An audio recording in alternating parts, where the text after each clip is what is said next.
She told you she wanted unconditional love, but what she really wanted was unconditional access to your time, your focus, your forgiveness. She wanted devotion without accountability, loyalty without balance, and you gave it, thinking it would make her stay. It didn't. It only made her take more. The question is, why? Why do some women test men's limits this way? Why do they drain the ones who love them most? The answer isn't bitterness. It's behavioral psychology. Once you understand what's really behind her words, you stop being the man she can use and start becoming the man she can't replace. But before she takes from you, she always gives something first. The illusion of connection. She'll make you believe she's the one you've been waiting for. She listens like no one ever did before. Her eyes locked on yours, her tone perfectly aligned with your emotions. Every story you tell seems to resonate with her. Every wound you reveal feels understood. And you start to think, finally, someone who gets me. But what you don't realize is that you've just stepped into a psychological mirror. What feels like connection is, in reality, calibration. She studies the rhythm of your emotions. She notices the tone you use when you care, and the silence you fall into when you're hurt. She remembers what makes you light up, and what makes you crumble. She's not connecting with you. She's collecting data. Every compliment, every confession, every vulnerable moment becomes a thread she'll later pull to make you move exactly the way she wants. At first, you mistake it for intimacy. You think it's rare chemistry, a kind of soul recognition. You open up faster than usual because she feels safe. Too safe. But the truth is, she's building your dependency. The more you talk, the more she learns your emotional map. And once she has it, she knows exactly where to press. That's how the game begins. With empathy so flawless, it feels divine. Oh, but it's not empathy. It's strategy. Because the woman who knows how to reflect your soul can also learn how to fracture it. You'll start craving her attention without understanding why. You'll replay her words in your head at night, searching for meaning she never intended. And by the time you realize what's happening, you'll already be attached. Not to her, but to the version of yourself she made you feel like you could be. The woman who uses you doesn't fall for you. She studies you. At first, it's subtle. She shows up a little late, doesn't text back as quickly, laughs at something another man says, while watching your reaction from the corner of her eye. You tell yourself she's just busy, or that she didn't mean it that way. You don't want to ruin the moment, so you let it slide. And that's exactly what she's waiting for. The moment you stop addressing small acts of disrespect. Because that's when she learns something powerful. You fear losing her more than losing your dignity. She files that away. Now she knows your boundaries are negotiable, that your silence can be bought with affection. This is where the testing begins. She starts to create small imbalances on purpose, cancels plans last minute, flirts to trigger jealousy, makes you feel guilty for wanting clarity. It's not random. It's behavioral conditioning, intermittent reinforcement. The same psychological pattern that makes people addicted to uncertainty. One day she's sweet, the next she's cold. When she pulls away, you chase. When she rewards you again with attention, it feels euphoric. You start confusing relief with love, thinking your patience is a sign of strength. But patience isn't strength when it's being used against you. It's surrender. Every unspoken frustration tells her something. It tells her how much she can take, how much she can push, how far she can go before you walk away. And she learns you won't. What started as understanding slowly becomes permission. You start managing her moods instead of managing your boundaries. You keep the peace thinking it'll bring her closer. But peace that costs your self-respect isn't peace. It's submission. She doesn't need to break you in one blow. She just needs you to stop defending yourself, one small moment at a time. Because every time you let it slide, you teach her how far she can go. Something shifts quietly, invisibly. The balance that once felt mutual now feels off. In the beginning, she pursued you. She wanted your attention, your approval, your time. You were the prize. But now, you're the one waiting for her reply. You start decoding every silence, convincing yourself she's just overwhelmed, not losing interest. She's not overwhelmed. She's in control. When she withdraws her warmth, it's not by accident. She knows you've tasted her affection, and she knows how addictive that taste is. So, she gives it in fragments. Enough to keep you hopeful, never enough to make you secure. This is the moment when the chase begins. Not because you want her, but because you can't stand the emptiness her absence creates. She's no longer feeding your heart. She's feeding your anxiety. And your brain, desperate for relief, starts to equate her inconsistency with love. It's not passion you're feeling. It's dopamine, the chemical of reward and unpredictability. The same cycle that keeps gamblers glued to slot machines now keeps you waiting for her next message. You start changing small things to please her. Your tone, your habits, your boundaries. You become careful with your words, cautious with your needs. The man who once had standards now negotiates them in silence, afraid that honesty might push her away. She's conditioning you, not through cruelty, but through contrast, hot and cold, kind and distant. Every unpredictable gesture makes you want her more, because you think love is something you have to earn. The truth is simpler and colder. You're not chasing her. You're chasing the version of yourself she made you feel like, confident, desired, chosen. And she knows that. That's why she doesn't have to run. By the time you realize what's happening, you're already lost in the loop. You've mistaken uncertainty for excitement, manipulation for connection, and control for love. And that's the turning point.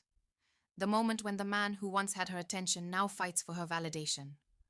Once she knows your emotions respond faster than your logic, the control game begins. She doesn't need to argue, shout, or demand. All she has to do is withdraw. Her tone, her warmth, her presence. You feel the chill instantly. You replay what you said, wondering what you did wrong. But that's the point. She doesn't need to punish you. She needs you to punish yourself. Her silence becomes her weapon. It leaves space for guilt to grow, guilt she planted long ago. The unspoken message is simple. If you loved me enough, I wouldn't feel this way. You rush to fix it, to prove your devotion, to win back the version of her that made you feel seen. And every time you do, you lose another piece of yourself. When silence stops working, she changes the strategy. Maybe she gets emotional, accuses you of not caring enough, twists a simple disagreement into a test of loyalty. Or maybe she uses intimacy as a transaction, a reward for compliance, withdrawal for defiance. You think you're compromising? You're not. You're being trained. This is what emotional leverage looks like. It's not chaos, it's choreography. Every reaction you give her becomes feedback, a signal that tells her which buttons produce the results she wants. The more predictable your emotions become, the stronger her control gets. What she's really measuring is balance.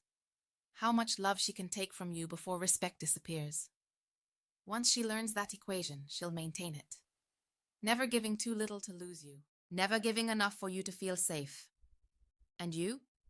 You start convincing yourself that this is normal. That every relationship has ups and downs. But love doesn't demand your silence. It doesn't weaponize your empathy. The moment she knows your love outweighs your standards, she owns you. Because love without boundaries isn't love. It's leverage. It's easy to believe she chose you by accident. That chemistry just happened. But women who use men don't move by chance. They move by instinct. And what they're drawn to isn't your strength. It's your softness. The parts of you that need to be seen, healed, and validated. She can sense low self-worth the way a shark senses blood in water. The man who gives too much, forgives too easily, explains himself too often. He's a signal. Not because he's weak, but because he's open. Because he mistakes love for sacrifice. You might think she saw your kindness and fell for it. Number. She saw your desire to be enough for someone and knew she could build her control around it. She knows you'll rationalize her behavior, that you'll call manipulation complexity and emotional abuse passion. You'll excuse the pain because you believe love is supposed to hurt a little. That's how she keeps you in the loop. This isn't about cruelty. It's about pattern. The kind of woman who uses men looks for the kind of man who confuses endurance with devotion. The man who believes, if I just love her harder, she'll finally change. That's the rescuer complex. The illusion that you can fix her by breaking yourself a little more each time. But she doesn't want to be saved. She wants to be centered. She needs the stage your empathy provides. And as long as you keep trying to heal her, she'll keep wounding you, because your pain is the proof of her power. The truth is simple. A woman can only use the man who values her validation more than his peace. She can't exploit what doesn't crave approval, and that's why her game works. Not because she's powerful, but because you forget you are. Some wounds don't come from lovers. They start long before you ever learn what love means. When a boy grows up with a mother who withholds affection, who makes him earn her attention, he learns something dangerous. That love isn't something you receive. It's something you perform for. He becomes a man who confuses being needed with being valued. And he will spend the rest of his life chasing women who make him feel the same way. Unseen, uncertain, unworthy. This is the mother wound. It's the silent origin of why so many men stay in relationships that drain them. They're not addicted to the woman. They're addicted to the feeling of trying to prove themselves to someone who never gave them love freely. It's not romance, it's repetition. When that man meets a woman who mirrors his childhood dynamic, the one who withholds warmth, who rewards obedience, who makes love conditional, something inside him awakens. It feels familiar, and the mind, wired for pattern, mistakes familiarity for safety. He believes he's in love, but what he's really doing is reliving the past, hoping for a different ending. He tells himself she's just difficult, that he can fix her, that she'll finally love him once he's given enough. But deep down, it's not her approval he's chasing. It's his mother's. The wound never healed. It just changed faces. And the tragedy is this. The kind of woman who uses men recognizes that instantly. She knows how to mimic the same emotional rhythm that raised him. Affection mixed with absence. Comfort followed by coldness. And just like that, he's trapped. Not by her, but by his own history. You're not in love with her. You're trying to fix what your mother broke. Until you face that truth, every manipulative woman you meet will feel like destiny when she's only a mirror. There comes a moment when the noise stops. Not because she changed, but because you did. You wake up one day and realize that the woman you've been fighting for was never really there. She was a reflection of your hope, not your reality. The texts, the arguments, the silent treatments, they all blur together until one question cuts through the fog. What am I doing to myself? That's when the pattern becomes clear. You see how every conversation has been a loop. You explain. She deflects. You try harder. She withdraws. You forgive. She resets the game. You start to see how her affection always came with a condition. How her tears appeared when she needed a reset. How her silence always followed your resistance. And suddenly, it's not romantic anymore. It's predictable. You trace the emotional trail backward, and what you find isn't love. It's control disguised as connection. Every "I miss you" was a recall command. Every apology was a maintenance tool. And every reconciliation wasn't healing. It was reprogramming. The anger that follows isn't really about her. It's aimed at yourself, for the years you spent ignoring your own intuition, for the times you silenced your voice just to keep hers calm, for mistaking manipulation for depth. That's the moment you stop being her victim and start becoming your own protector. Clarity doesn't roar, it whispers. It feels cold at first, not triumphant, not cinematic. But that quiet, that's the sound of your power returning. You no longer crave her approval. You crave peace. You don't need her to validate your pain. You can finally name it yourself. She didn't change. You just stopped ignoring the truth. And when a man finally respects himself, manipulation loses its oxygen. Because power can't survive in the light of awareness. It evaporates. That's your break point. Not the moment you lose her, the moment you find yourself. There comes a time when walking away isn't about leaving her. It's about returning to yourself. You've seen the pattern. You've felt the cycle. And now you understand the truth. The only way to win a game built on emotional control is to stop playing. That doesn't mean confrontation. It doesn't mean anger or revenge. It means silence. The kind of silence that doesn't seek attention. It reclaims power. When you set a boundary and mean it, you're not punishing her. You're protecting your peace. You're teaching yourself that your energy is no longer available for manipulation, confusion, or half-love. Boundaries are not walls. They're filters. They don't keep love out. They keep chaos out so clarity can breathe again. She may react. She'll test the old patterns. A message here. A memory there. A soft apology wrapped in nostalgia. But this time, you won't respond. Because now, you finally understand. Closure doesn't come from her explanation. It comes from your decision to stop explaining yourself. Power doesn't return in an explosion. It seeps back slowly, in quiet moments of self-respect. In mornings where you don't check your phone. In nights where you don't replay old conversations. In peace that feels foreign at first, then sacred. Reclaiming your emotional power isn't about becoming colder. It's about becoming conscious. You no longer give love from emptiness. You give it with discernment, with balance, with pride. Because a man who knows his worth doesn't chase. He chooses. And that's what breaks the cycle. Awareness, not anger. When you stop chasing chaos, peace starts chasing you. And that peace, steady, grounded, unshakable, becomes the new kind of love you build your life on. You've learned enough from pain. Now it's time to learn from power. You started this journey thinking it was about understanding her. The woman who used you, drained you, made you question your worth. But now you see, it was never about her. It was about you. About the parts of you that tolerated what should never have been tolerated. The parts that confused being chosen with being respected. The truth is brutal but freeing. A woman can only use you if you believe you need her more than she needs you. The moment that illusion breaks, so does her power. Because manipulation doesn't work on a man who's no longer available for emotional chaos. It thrives on your need, but it dies in your peace. You've walked through every stage, the illusion, the confusion, the realization, and finally, the power. You've seen how connection can be imitation, how affection can be control, how love can disguise dependency. But you've also seen something deeper, how awareness rewires everything.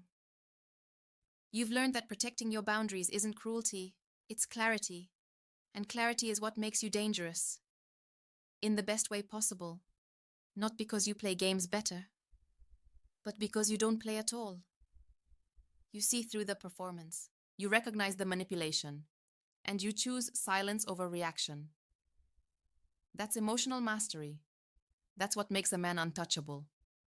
So the next time you feel drawn to someone who pulls you into a storm, stop and ask yourself, is this connection or is this control? Because real love doesn't rush. It doesn't confuse. It doesn't demand. It respects. It builds. It breathes. The moment you start respecting your time, your love becomes a luxury. Not every woman wants to love you. Some just want to feel powerful through you. Learn the difference. If this spoke to you, take a second. Subscribe, like, share, and leave a comment below. Not for me, for the next man who needs to hear what you just realized. Because awareness spreads power, now one man at a time.